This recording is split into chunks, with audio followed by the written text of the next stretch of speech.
Welcome back to True News. Today we are looking at a video I seen the other day of Joe Rogan, who seems to think that my beloved Britain is getting destroyed. They've already arrested 12,000 people for social media posts. That's insane. Above and beyond every other country. Way above Russia. Russia was like 400 last year. The UK's 12,000. Any criticism of immigration, any criticism of grooming gangs and people being raped, any talk about how horrible this is, they come visit you. It's like someone's trying to destroy England.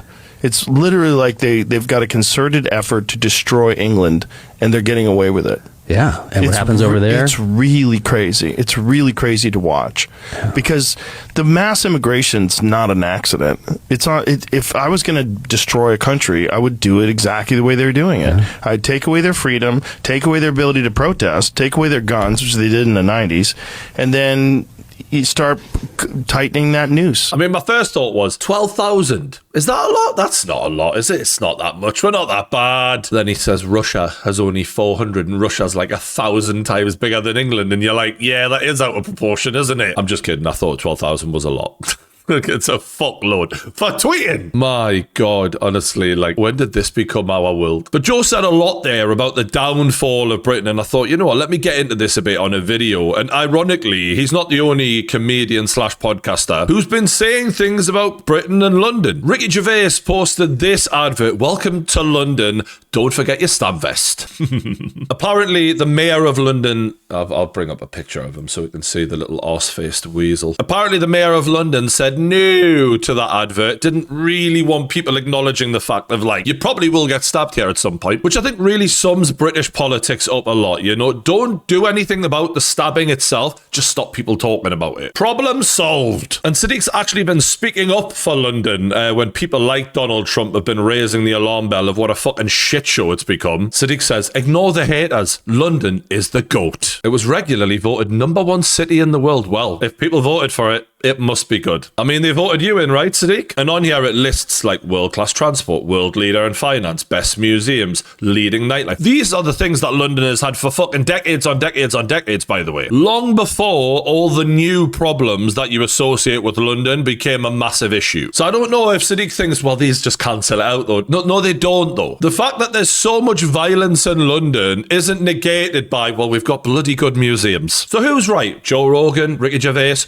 or Sadiq Khan? Well, before I get into it, I've got to give a massive shout out to our sponsors today, Surfshark. Without them, I couldn't do these videos. For anyone who loves these videos, check out Surfshark. Not only a great product, a fantastic product, by the way, I love it, but also when you sign up with them, you're helping me make more videos. So big love to everyone who does. Adult movie usage is down 47% since the introduction of the Online Safety Act. But not in my house, it's not. All I did was download Surfshark for less than the price of a coffee a month. And trust me, that is more than paid for itself. 10 times over. Honestly, it's the gift that keeps on giving. I just click on Surfshark on my phone, click on I'm now in America, and then I don't have to do all of this, enter your age, enter your ID. I don't want to send a picture of myself. I just want to see some big boobs. But whatever you're into, Surfshark has got you covered, and it is the easiest app to use ever created. And also, if you want to watch boxing and football, this app is going to come in handy. You know exactly what I'm on about. And it works on all of your devices, so what the hell are you waiting for, lads? Just click the link in the description below. Go to surfshark.com/Geordie and you can get the ultimate game changer for your everyday entertainment in Surfshark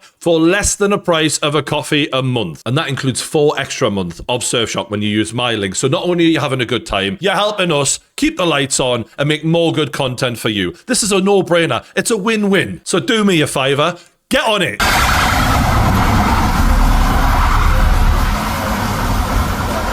Yep. This is where we have to actually get into the facts and not just feelings from Sadiq Khan. That was the scene as police arrived to a mass stabbing attack on a London train. Ironically, I've been on this train a whole bunch of times, and just imagining being stuck on a train with a dude knifing every fucking possible person they can. It's fucking insane. And the crazy thing is, the guy who did it had basically been on a rampage the whole weekend. Police are investigating whether Anthony Williams, the guy who they've arrested for it, has also been linked to 3 other recent incidents, including a stabbing of a 14-year-old the day before, and 2 more reports of men seen with a knife in a barber shop. Now, this is him going into the barber shop with that massive fucking knife on him.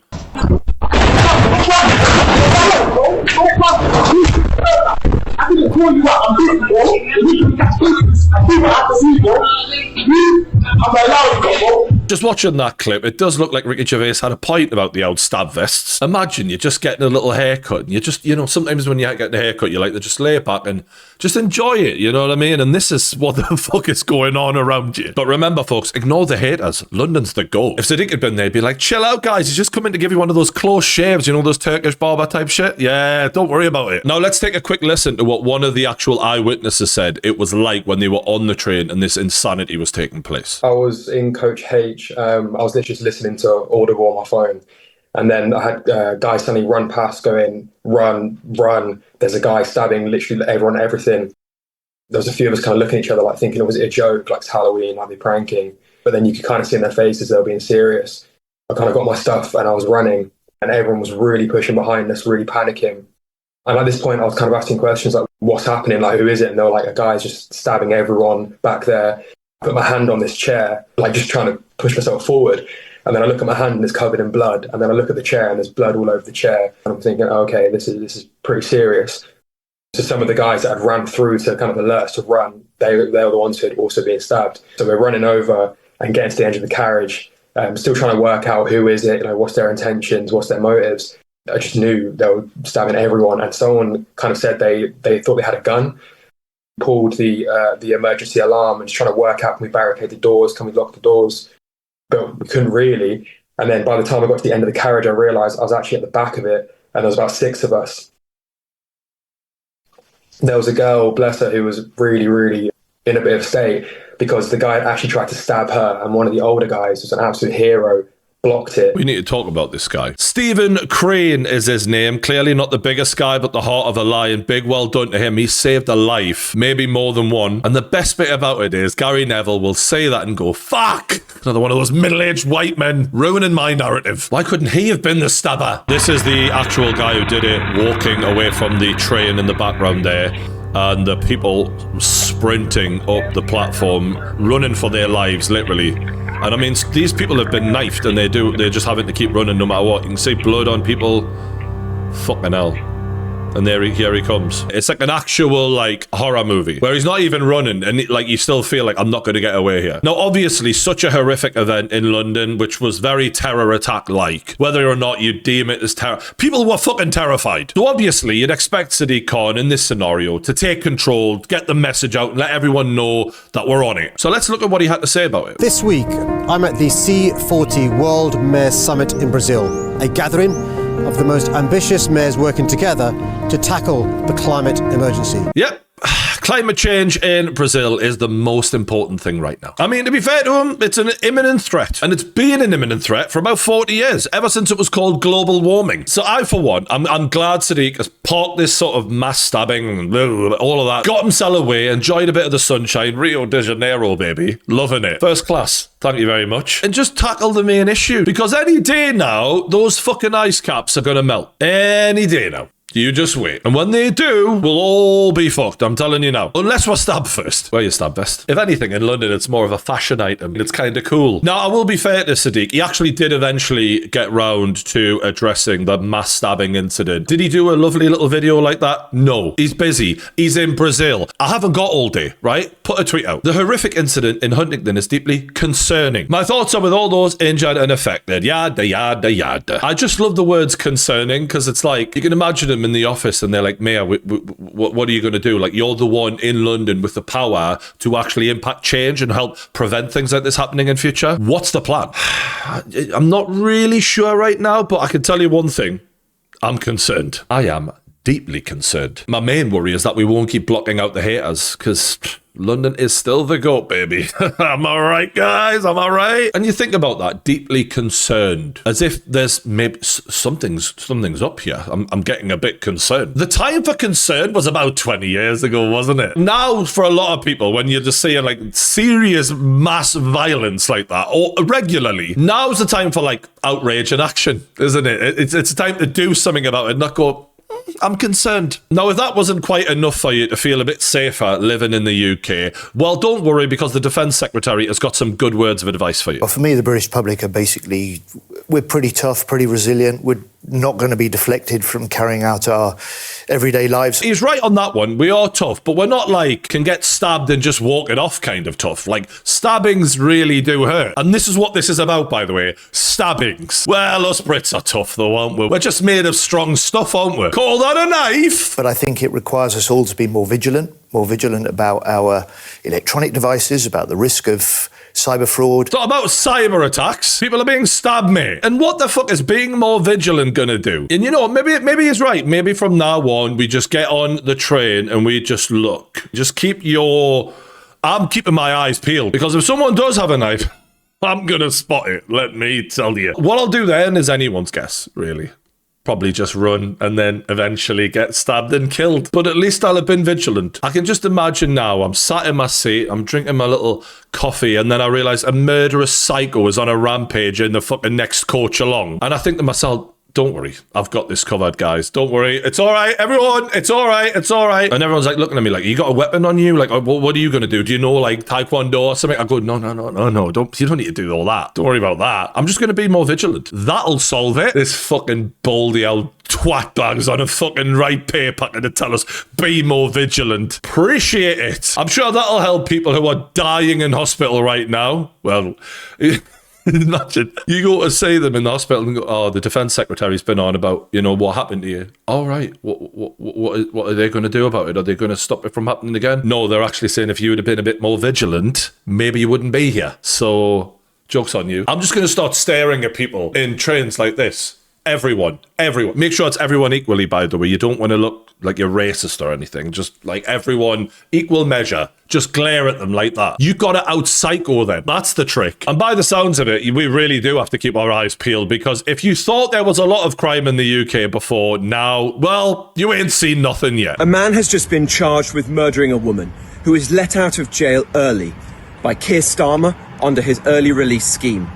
He's let out 38,000 criminals, and he's planning to let out 10,000 more. Brilliant. Why stop there? Why not just open the doors to every fucking zoo in the country? Let the lions and tigers out while we're at it. When he started this, he was warned by MI5, by the National Crime Agency, by the heads of our police forces, that he was going to endanger the public. But he did it anyway. You know what? I kind of admire that for Keir Starmer. Do I want a leader who's going to second guess himself when he's confronted with, facts, data, information, stuff like that? No. Go with your gut. That's my kind of leader. Some people like Joe Rogan would say that is basically a leader destroying his own country, but not me. I say, block out the haters. London is the GOAT. And look, in doing some research about Rogan's claims, things like immigration and that, I didn't look back for months and months and months. I didn't have to, if I'm being honest with you. All of the news in this video is from like the last week or so. You've got this dog walker who was stabbed by a migrant, just literally walking his dog, not doing anything to anyone. This lady worked at one of the hotels where the illegal immigrants are kept. She was stabbed to death in the most horrific way. And this poor lad was just in a bank before he was stabbed in the heart by an illegal immigrant. This all just happened very recently. 3 decent people going about their life murdered in cold blood. I think this is a picture of the dog walker, Wayne Broadhurst his name was, before the attack. And I've seen the video, I'm not going to show it here, but like a kid just jumps on him and just keeps stabbing him and stabbing him. It's fucking like, what the fuck are we watching here? When people in this country can't do one of the most basic things like walking a dog without getting brutally murdered, is that not time to have a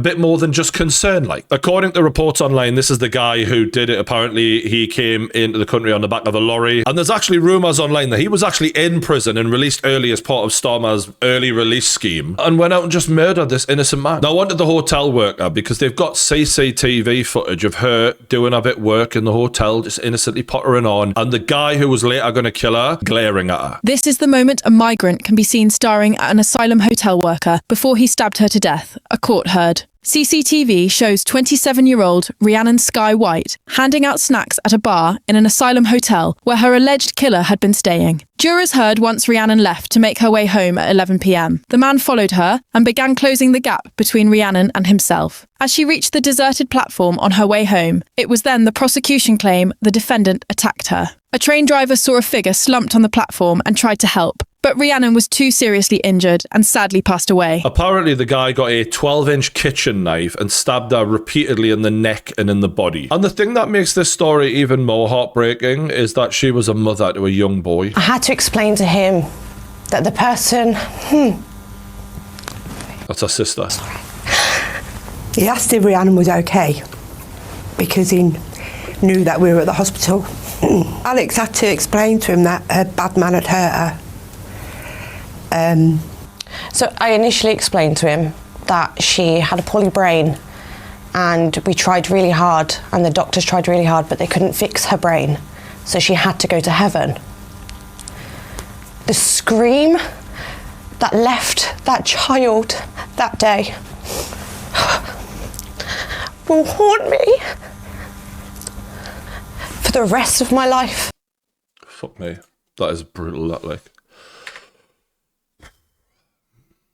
And this is the thing that people don't want to fucking talk about. This is what happens when you bring in people who you don't know who the fuck they are. They literally bring them in, go on then, get yourself the hotel and wander off and do whatever the fuck you like. There's blood on the hands of these politicians, man. That little boy is going to grow up heartbroken. Every single day of his life, he's going to think about this, and he's going to see that footage, and there's no way you can turn out okay.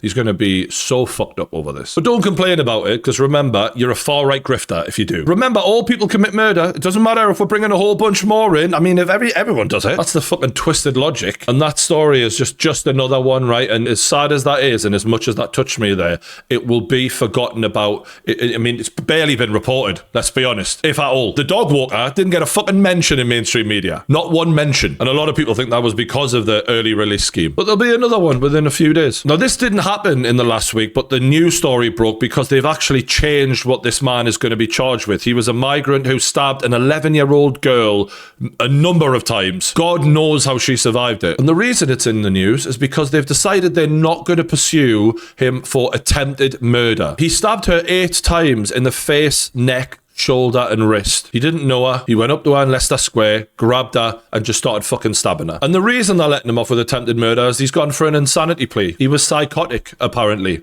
So now they're going to give him a couple of years maybe for wounding, and he'll be back on the streets before we know it. Tell me that that's not destroying your own country by allowing that. Joe Rogan was spot on. This is another picture of that poor guy who was killed in the bank. And this is the guy who did it. Apparently was known to police in 4 other countries as well. That's the type of due diligence we're doing on people here. Apparently the lad who got stabbed was on FaceTime with a friend at the time and said, "What the fuck?"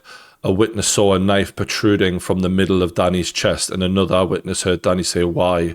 or "What the fuck?" And that's the thing. Stay vigilant. You don't know what the fuck's coming here. One minute you're on FaceTime, the next minute you're fucking dead. Apparently, the murderer called a migrant helpline earlier that day. He said he was going to kill 500 people. He even fucking told them. Do you know what I mean? He said he was going to kill himself afterwards, and that he did not care that Allah was going to punish him for committing suicide. He said he was going to kill the doctors, the police, the Home Office, and that they better watch out because he was coming for them. And he was brought here illegally as well. So that was another one that was completely avoidable. More blood on the hands of the politicians. This one was really ridiculous. Remember this guy? I mentioned him on my Gary Neville video. He was sexually attacking a 14-year-old girl. So obviously you think, right, well, deport him then. Fucking hell. He's not even here legally anyway. Or at the very least, lock him up. Well, they did lock him up, but then they accidentally released him. Now, to be fair to you lot in the comments, before you start complaining, I could see how that could happen. You're checking them in. You're going, right, what are you here for? Nonsense. Right, okay, there you go. Get in there. Murder. All right, on the left. All right, what are you in here for? I'm actually getting set free. Now they've said I can go. Oh, really? Oh, well then, you off your pop. How the fuck do you accidentally release one of the most famous,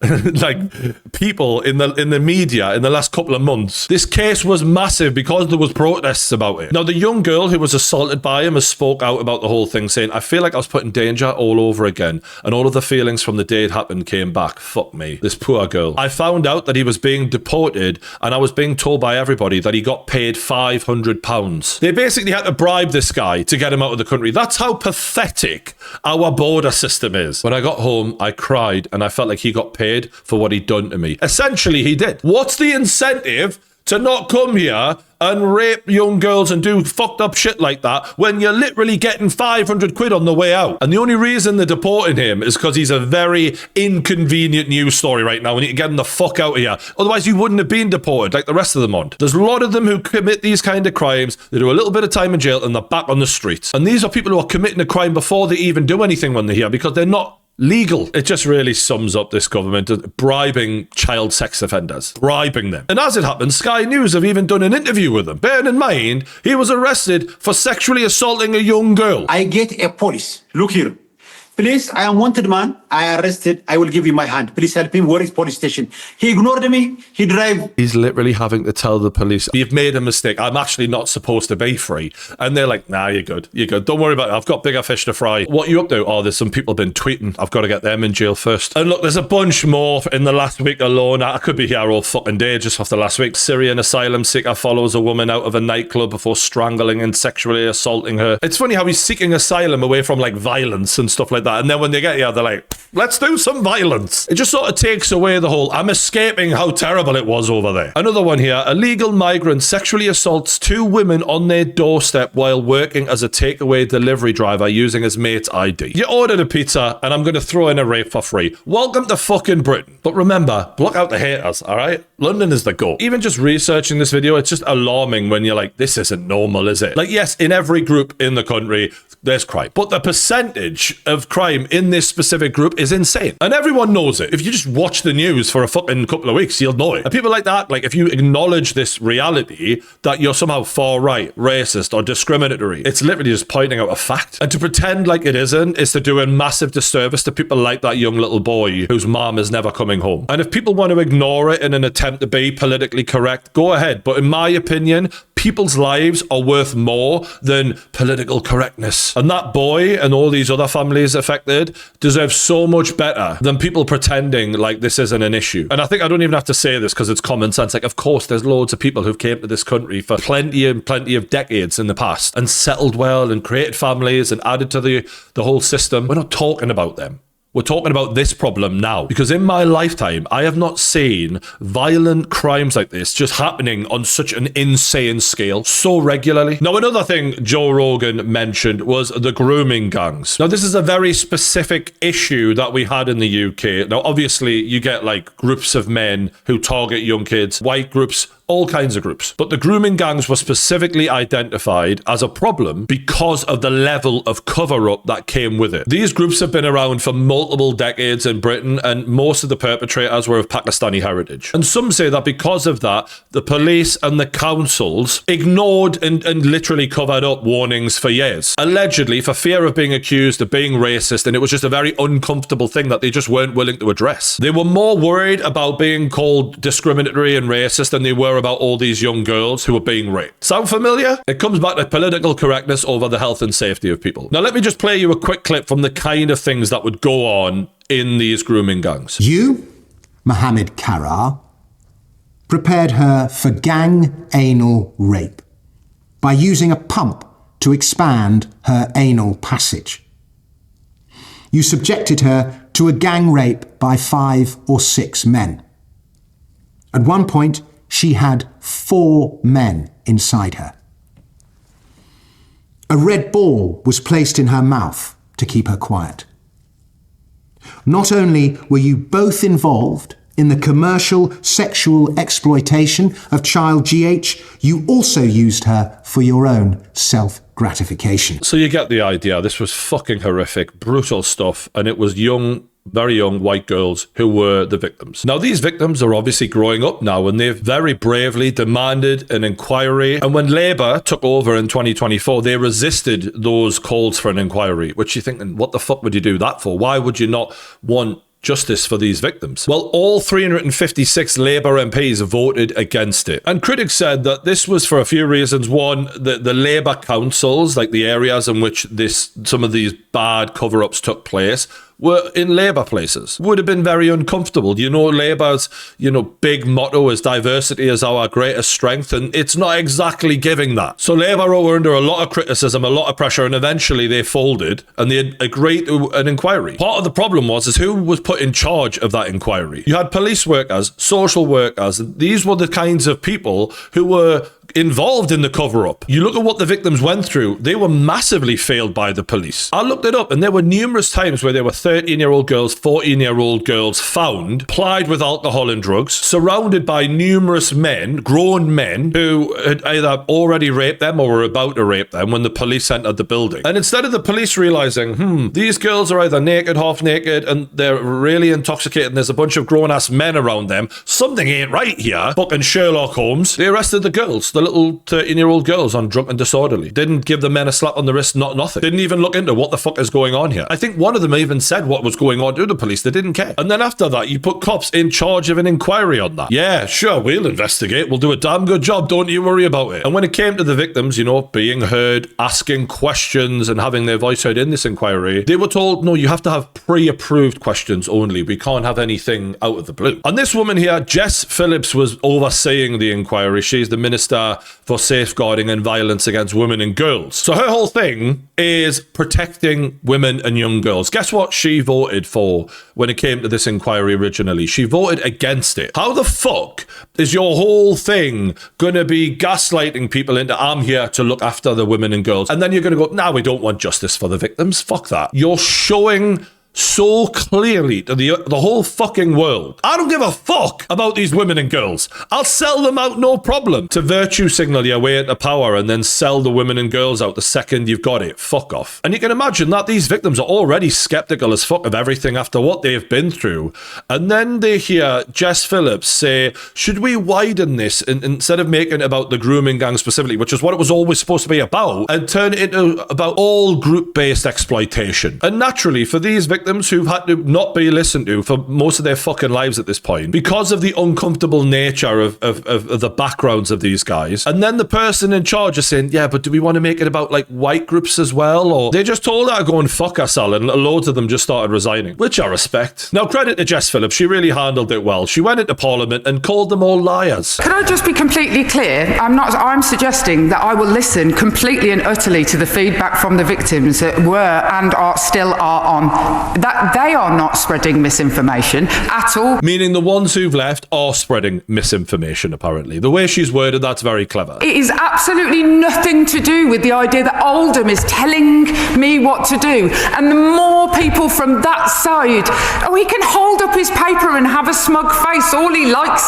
But the fact of the matter is that there is absolutely no council in this country who will tell this inquiry where it can and cannot go. She's getting upset because it came out that there was a discussion between Oldham Council of how we should proceed about this. Bearing in mind, you don't ask the person you're investigating how we should proceed. They're the ones who have been guilty. How do you think I should investigate you? Because I'm just not quite sure at the minute. And she was called out on it, and as per usual, she handles herself like a fucking fishwife. No disrespect to fishwives. I love a fish. Now, one of the victims then sent a legal letter to her about this, saying they received an agenda for discussion with an item which read, should the inquiry have an explicit focus on grooming gangs or group-based CSEA or take a broader approach? It was even backed up with text messages between Jess Phillips and the victim where she was getting grilled about it, saying like, what the fuck are you doing here? The victim even says, every which way this is being manipulated away from what it was supposed to be about, and it's unfair. And one victim in particular spoke out about exactly why she resigned. There was already the ICSA that widened the panel, and we really wanted to be able to crack down on rape gangs here that are predominantly Muslim males. We felt almost like we had to tiptoe around that subject, so we became quite fearful, really, of describing what ethnicity our abusers were, and it should never get to that.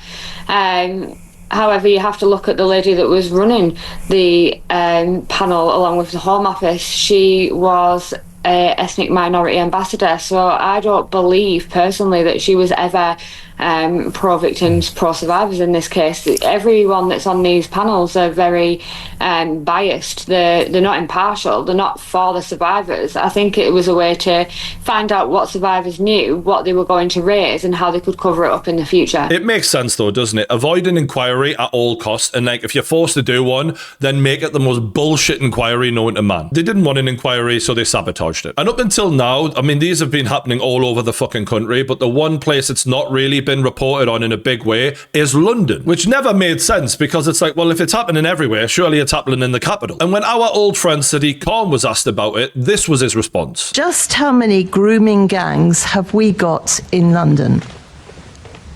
So the situation in London in relation to young people being groomed is different to other parts of the country. So what we have in London is young people being groomed, use your words, not mine, to be using county lines. In relation to sometimes... Okay, let me make it clear. Sorry, I wasn't clear enough. I was told I shouldn't be saying rape gangs. They are rape gangs. I'm talking about rape gangs. I'm not talking about country lines. But to go back, nobody likes me saying rape gangs, although they are rape gangs. Grooming gangs that I would call rape gangs. Tell me about them. How many of those have we got? Not country lines, those particular groups. To avoid any misunderstanding, can she define what she means by that? Yes, if you look at what's gone on in Rotherham, where there are people taking young girls, grooming them for sex, that is what I'm talking about. We know in London there are issues about exploitation of young people, but they're not as defined by the member in her definition of what those types of gangs are.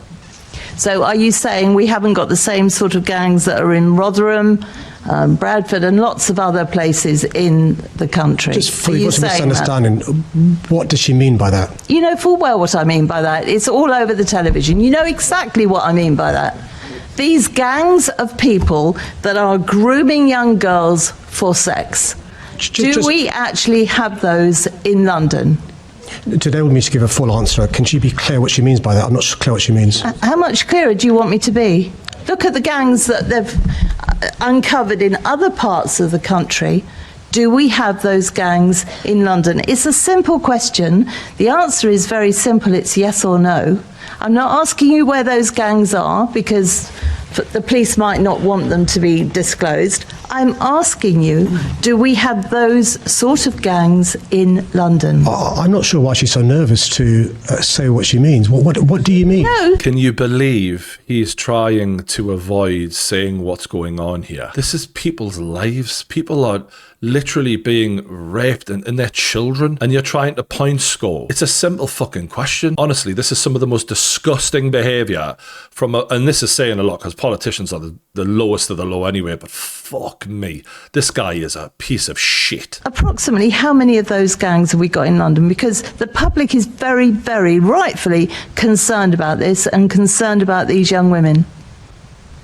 Well, I'm still none the wiser why she's so nervous about saying what she means. Clearly, old Sadiq, despite being the mayor of London, hadn't got a clue what she meant by that. But apparently the Express did, because they posted a expose on Sadiq Khan grooming gang cover-up. The Express investigated him and found that he was claiming to have no indication that there were grooming gangs operating in London, despite personally responding to reports containing evidence of victims abused by grooming gangs in the city. He knew the whole fucking time, claiming he had no indication that they existed. No idea. I mean, no indication. Aside from the fucking papers that are over your desk every fucking day. Now, it seems like the Met Police in London, previously, before this article came out about Sadiq Khan, had kind of been playing the same tune as Sadiq was.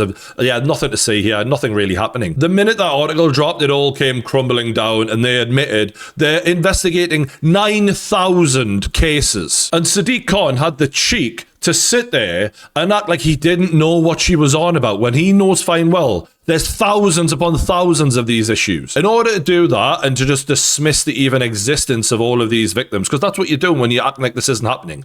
You're dismissing the victims as even real. To do that and to just protect yourself and to make sure that no one knows anything's going wrong in London, you've got to be pure evil. And he is rotten to the fucking core. And it's mental to me that a serious accusation, an expose, an article like that can be made about the mayor of the capital of England. And he's just not even responded to it. He's not even acknowledged it's been said about him. Nothing. How can you be a public servant, someone who works for us allegedly, and you get such a serious accusation like that, and you can just act like it's not even happening? Turn your comments off. Yeah, not happening. La la la la la. What a sham of a system we have, like. Because if there was any shred of credibility about the whole thing, he'd be out the fucking door immediately. But the sad truth is, this will come as no surprise to anyone in power. There was a vote earlier this year for an independent inquiry into child exploitation in London. This was explicitly to uncover grooming gangs and the like in London. Sadiq Khan voted against it. Why would you do that? It's insane, this. And there's a whistleblower who was working in the police back in the day when he started uncovering this stuff in London, and he's explained how he was told to keep his mouth shut. I was told that if I continued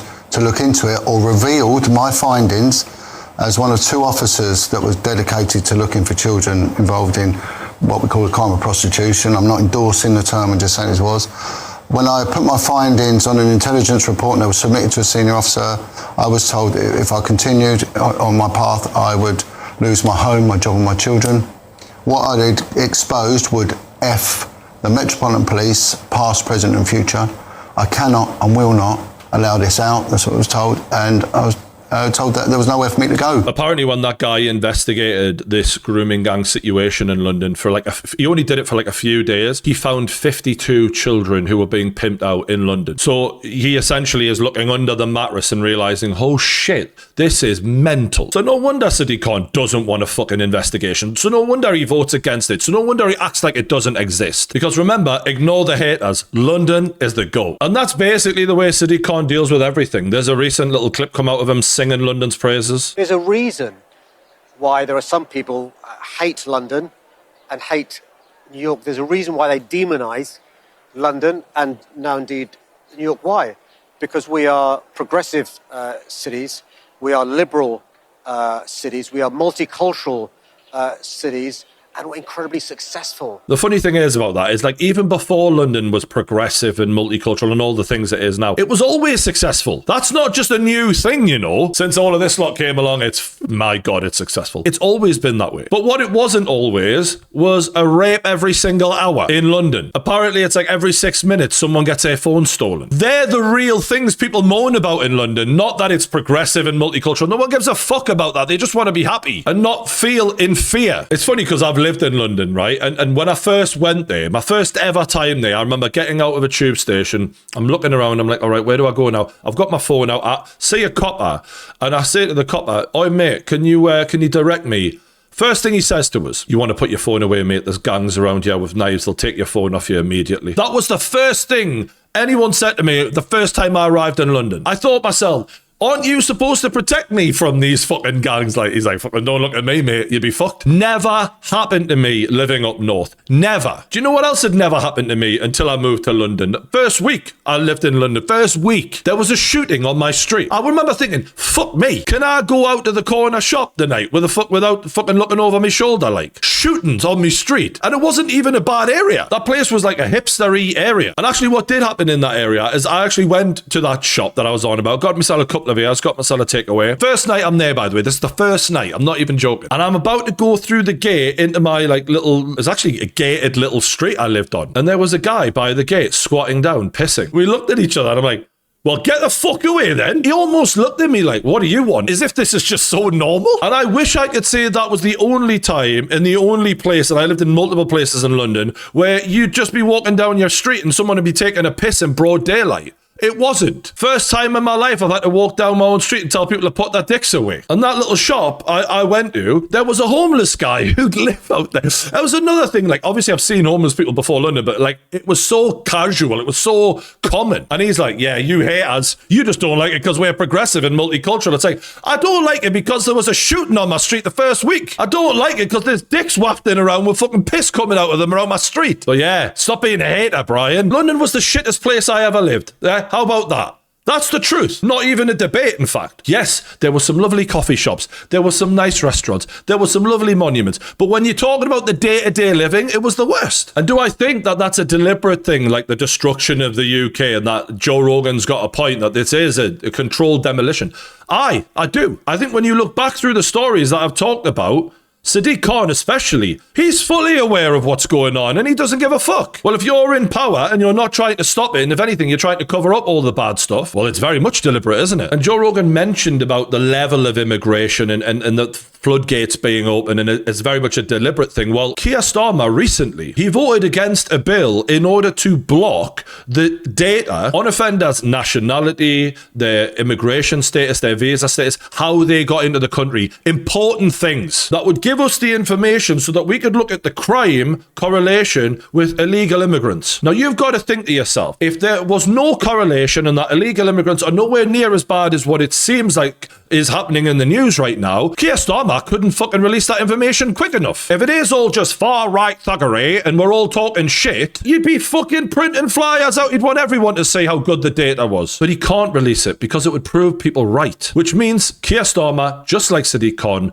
knows there's a problem and is deliberately hiding it, knows it's destroying the country, doesn't give a fuck. And we're now in a situation where that synagogue attack is just forgotten about already because something new just happened, and then another thing, and then another thing, and it's just a daily occurrence now. And if anyone thinks that me acknowledging this reality and that me understanding, like, this wasn't like this when I was growing up, it wasn't, and that this is a really dangerous change I'm living through right now, and I'm gonna fucking say something, it's mental. And if you think me acknowledging reality makes me a far-right grifter, you're detached from reality. Because the Conservatives are just as much to blame as Labour. They've all been fucking terrible for it. It's not a right or a left thing, by the way. This is a common sense thing. And if people think I'm out of order for mentioning it, well, I just have to think about that little boy who's going to wonder what happened to his mum and the heartbreak that he's going to go through for the rest of his life. That's what I think about. Fuck political correctness and fear. But let me know what you think in the comments below. Maybe I'm wrong. Maybe you're going to completely go against me here. Who knows? But I'm speaking from the heart. Just be careful what you say in the comments, remember, because there's 12,000 people been arrested for social media posts. You don't want to be the next one. But big love to everyone who made it to the end of the video, and especially big love to my sponsors, Surfshark, who help us make these videos. As I said, if you want to support us, check out the sponsors. What an amazing service. It helps you watch all your content without having to be logged into the right country and all this nonsense. It's so much easier, and it's a great price. If you haven't already, hit the like button, subscribe. Thanks for watching, and I'll see you on the next one.